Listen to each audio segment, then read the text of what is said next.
Good morning students, welcome again. So हमने start करी थी unit first some basic concept of chemistry. So हमने basic classification matter का पढ़ लिया था। इसके बाद है सम बेसिक मेजरिंग टर्म्स। तो बहुत सारी ऐसी टर्म्स होती हैं बेसिक जो हम यूज़ करते हैं और आगे इसमें यूनिट में भी आगे न्यूमेरिकल सॉल्व करेंगे तो उसमें भी यूज़ होएगी। तो उन टर्म्स के बारे में, उनकी क्या यूनिट्स होंगी, उस सब के बारे में इसमें अभी हम देखेंगे। तो जो फर्स्ट मेजरिंग टर्म है वो है मास। व्हाट इज़ मास? मास क्या होता है? Amount of matter contained in a body. किसी भी बॉडी के अंदर जो कितना अमाउंट ऑफ मैटर उसके अंदर कंटेन्ड है उसको हम बोलेंगे उसका मास। मैटर मतलब उसके अंदर क्या चीज़, कितना अमाउंट की चीज़ उसके अंदर भरी हुई है, उसको हम उसका मास बोलेंगे। मास को हम जनरली ग्राम्स और किलोग्राम में मेज़र करते हैं। ठीक है, तो अगर जैसे देखें कि 1 kg कॉटन है और 1 kg आयरन, तो इसमें से किसका मास ज़्यादा होगा? तो अगर हम वैसे देखते हैं तो कॉटन हल्की होती है और आयरन भारी होती है, तो हम आयरन का, ऐसा लगता है कि आयरन का मास भी ज़्यादा होगा। बट यहाँ हम क्या ले रहे हैं? 1 kg कॉटन और 1 kg आयरन, तो दोनों का हमने 1 kg लिया है। इसका मतलब क्या है? दोनों का मास जो है वो सेम है। ठीक है, और कई बार कन्फ्यूज़न होता है मास और वेट के अंदर कि मास और वेट क्या दोनों सेम चीज़ें हैं? तो मास और वेट दोनों सेम चीज़ें नहीं होती हैं। मास तो क्या है? Amount of matter contained in a body. किसी बॉडी के अंदर कितना अमाउंट का मैटर कंटेन्ड है वो उसका मास है, वो चीज़ उसकी फिक्स रहेगी। और वेट क्या होगा? वेट होगा जो ग्रेविटी किसी ऑब्जेक्ट पे कितना फोर्स एक्सर्ट कर रही है वो उसका वेट हो जाएगा।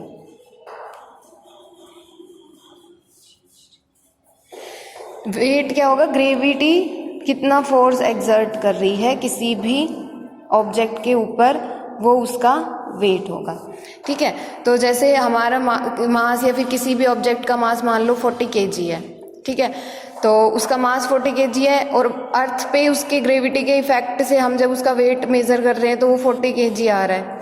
तो यानी फोर्स एक्सर्टेड बाय ग्रेविटी से भी कितना फोर्स एक्सर्ट हुआ ग्रेविटी से, उसके अकॉर्डिंग उसका वेट कितना आया? 40 kg, और उसका मास है 40 kg। अब मान लो हमारा ही वेट है 40 kg है, तो वो यहाँ पे भी 40 kg है। मून पे जाएंगे तो वो 40 kg तो 40 kg ही रहेगा, वो चीज़ है मास। मास तो सेम रहेगा, यहाँ पे भी 40 kg है और अगर मून पे जा रहे हैं तो वहाँ पर भी 40 kg है। लेकिन वेट क्या है? वेट होता क्या है कि फोर्स एक्सर्टेड बाय ग्रेविटी। किसी भी ऑब्जेक्ट पे जो ग्रेविटी फोर्स एक्सर्ट करती है उसको हम बोलते हैं वेट। तो जब मून पे जाते हैं तो वहाँ ग्रेविटी का इफेक्ट नहीं होता है, इसलिए वहाँ पे जो है हम बिल्कुल वेटलेस फील करते हैं। तो मास और वेट में ये डिफरेंस होता है। मास जो है वो फिक्स होता है। मास का मतलब कि किसी भी बॉडी के अंदर कितना मैटर कंटेन्ड है, तो वो 40 किलोग्राम का मैटर है तो वो अर्थ पे भी 40 किलोग्राम है और मून पे भी 40 किलोग्राम है, वो वहाँ जाके ख़त्म नहीं हो गया। बट वेट और मास दोनों डिफरेंट टर्म्स हैं। वेट क्या? किसी भी ऑब्जेक्ट पे फोर्स जो एक्सर्ट हो रहा है ग्रेविटी से, उस चीज़ को उसके हिसाब से हम जो देखते हैं वो होता है वेट। तो वेट अर्थ पे हम मेज़र करते हैं तो वो 40 kg हमें होता है क्योंकि यहाँ पे ग्रेविटी का इफेक्ट है। लेकिन मून पे वेट लेस फील करते हैं क्योंकि वहाँ पर ग्रेविटी का इफेक्ट नहीं होता है। ठीक है, तो ये हमारी फर्स्ट मेजरिंग टर्म है मास और वेट।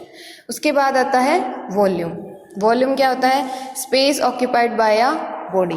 किसी भी बॉडी, कोई भी बॉडी जो है, कोई भी ऑब्जेक्ट जो है वो कितना स्पेस ऑक्यूपाई कर रहा है, यानी कितनी जगह कवर कर रहा है, उसको हम क्या बोलेंगे? वॉल्यूम। ओके, सो वॉल्यूम की यूनिट्स क्या क्या होती हैं? सेंटीमीटर क्यूब में भी मेज़र करते हैं, डेकामीटर क्यूब में, मीटर क्यूब में, मिलीलीटर में और लीटर में भी करते हैं। ठीक है, तो ये सारी जो टर्म्स है, centimetre cube, decametre cube, metre cube, millilitre, litre, ये सारी आपस में एक दूसरे से रिलेटेड होती हैं। तो एक बार हम देख लेते हैं कि कौन सी जो यूनिट है किसके कितना इक्वल होती है।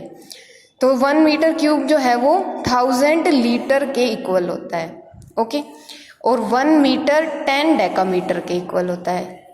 ठीक है, 1 मीटर 10 डेकामीटर के इक्वल, 1 मीटर क्यूब 1000 लीटर के इक्वल।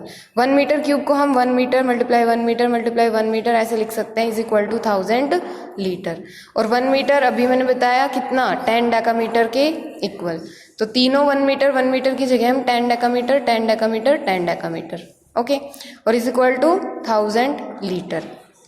तो अगर हम इसके ये तीन जो 1 डेकामीटर के जो जीरो हैं उसको तीनों को हम कट कर दें इसके लीटर के साथ, तो हमारा 1 डेकामीटर क्यूब किसके इक्वल हो जाएगा, 1 लीटर के equal. 1 decametre cube is equal to 1 litre, okay.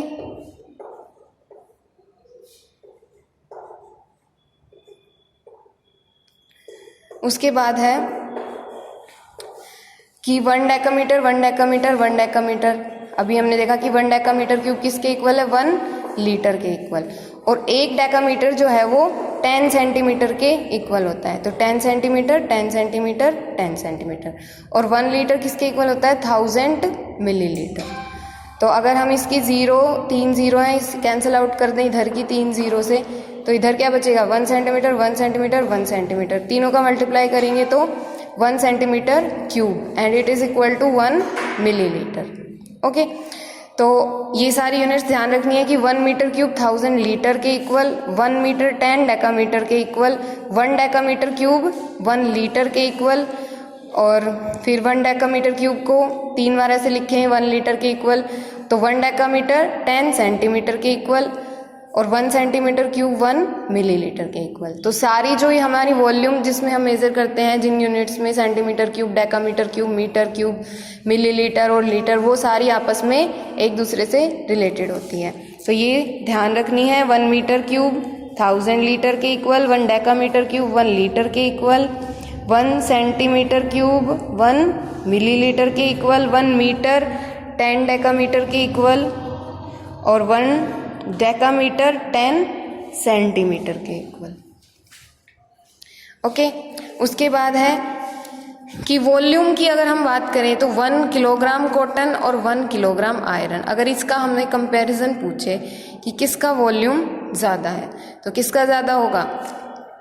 देखो मास की जब हमने बात की थी तो मास क्या है, 1 किलोग्राम का अमाउंट लिया है हमने, जो कि कॉटन का भी 1 किलोग्राम है और आयरन का भी 1 किलोग्राम। तो मास तो दोनों का सेम था, अभी हमने ऊपर बात की थी इस बारे में। इसके बाद अब हम बात कर रहे हैं वॉल्यूम की, तो 1 किलोग्राम कॉटन और 1 किलोग्राम आयरन। वॉल्यूम मतलब कि वो कितना स्पेस ऑक्यूपाई कर रहा है, यानी कितनी जगह घेर रहा है। तो 1 किलोग्राम कॉटन ज़्यादा जगह में आएगा और 1 किलोग्राम आयरन थोड़ी सी जगह में आ जाएगा, तो वॉल्यूम किसका ज़्यादा हुआ, 1 किलोग्राम कॉटन का वॉल्यूम ज़्यादा होगा, ओके। वैसे ही अगर हम बात करें 100 ml वाटर और 1000 ml वाटर, तो किसका वॉल्यूम ज़्यादा होगा। साफ दिख रहा है हमें कि 1000 ml वाटर का मास भी ज़्यादा है, तो वो जगह भी ज़्यादा घेरेगा। मान लो ग्लास में हमने एक तो 100 ml वाटर भरा, ठीक है, यहाँ तक आ गया, और उसके बाद हमने 1000 ml वाटर फिल करा, तो वो थोड़ा और ऊपर तक आएगा, यानी और ज़्यादा जगह घेरेगा, यानी इसका वॉल्यूम क्या होगा, ज़्यादा होगा कंपैरिजन टू दिस वन। तो ये हमारी सेकंड मेजरिंग यूनिट थी which is volume. Next one is density. Density क्या होती है, मास पर यूनिट वॉल्यूम। तो हम डेंसिटी से वॉल्यूम भी कैलकुलेट कर सकते हैं अगर मास गिवन हो तो, या फिर डेंसिटी हमें कैलकुलेट करनी हो तो मास पर यूनिट वॉल्यूम से कैलकुलेट कर सकते हैं, okay. Next measuring unit is temperature.